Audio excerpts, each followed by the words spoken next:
બોડેલીમાં બળવો કરનારા સામે ભારતીય જનતા પાર્ટી દ્વારા કડક કાર્યવાહી કરવામાં આવી છે। અપક્ષ ઉમેદવારી નોંધાવનાર હેમરાજસિંહ મહારાઉલને ભારતીય જનતા પાર્ટી તરફથી 6 વર્ષ માટે પક્ષમાંથી સસ્પેન્ડ કરી દેવામાં આવ્યા છે।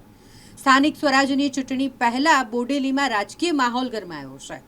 ભારતીય જનતા પાર્ટી દ્વારા એ સ્પષ્ટ કરી દેવામાં આવ્યું છે કે જે પણ બળવો કરશે અને શિસ્તતાનો ભંગ કરશે તેની સામે કડક કાર્યવાહી કરવામાં આવશે અને તેના જ પરિણામ સ્વરૂપ જ્યારે ભારતીય જનતા પાર્ટી મહુડી મંડળ દ્વારા અગ્રીમ નેતાઓ દ્વારા હેમરાજસિંહ મહારાઉલને સમજાવવાના તમામ પ્રયત્નો કરવામાં આવ્યા, પરંતુ તેઓ ન સમજ્યા એટલે આખરે હવે તેઓને પક્ષમાંથી સસ્પેન્ડ કરી દેવામાં આવ્યા છે। આ નિર્ણય લેવામાં આવ્યો છે ભારતીય જનતા પાર્ટી જિલ્લા પ્રમુખ દ્વારા। બોડેલી તાલુકા પંચાયતની પાણીજ બેઠક પરથી હેમરાજસિંહ મહારાઉલે અપક્ષ ઉમેદવાર તરીકે ઉમેદવારી નોંધાવી છે। પક્ષ તરફથી મેન્ડેટ ન મળ્યું એટલે નારાજ થઈ અને અપક્ષ તરીકે તેમણે ઉમેદવારી નોંધાવી અને જે પાર્ટીની શિસ્તનો ભંગ થતો હોય તેને લઈને બળવો કરનારાઓ સામે ભારતીય જનતા પાર્ટી દ્વારા કાર્યવાહી કરવામાં આવી રહી છે અને માટે ભારતીય જનતા પાર્ટીના પ્રાથમિક સભ્યપદેથી હેમરાજસિંહ મહારાઉલને 6 વર્ષ માટે અને દરેક હોદ્દા પરથી તેમને 6 વર્ષ માટે સસ્પેન્ડ કરી દેવાયા છે। સ્થાનિક સ્વરાજ્યની ચૂંટણીમાં છોટાઉદેપુર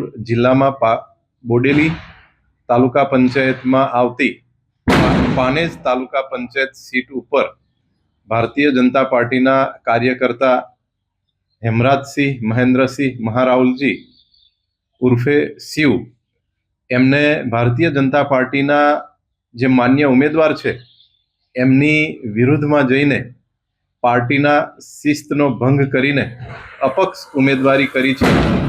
તેથી પ્રદેશ ભારતીય જનતા પાર્ટીની સૂચના અનુસાર તેમને પાર્ટીના પ્રાથમિક તથા પાર્ટીના તમામ હોદ્દા ઉપરથી બરતરફ કરવામાં આવે છે અને 6 વર્ષ માટે પાર્ટીમાંથી સસ્પેન્ડ કરવામાં આવે છે।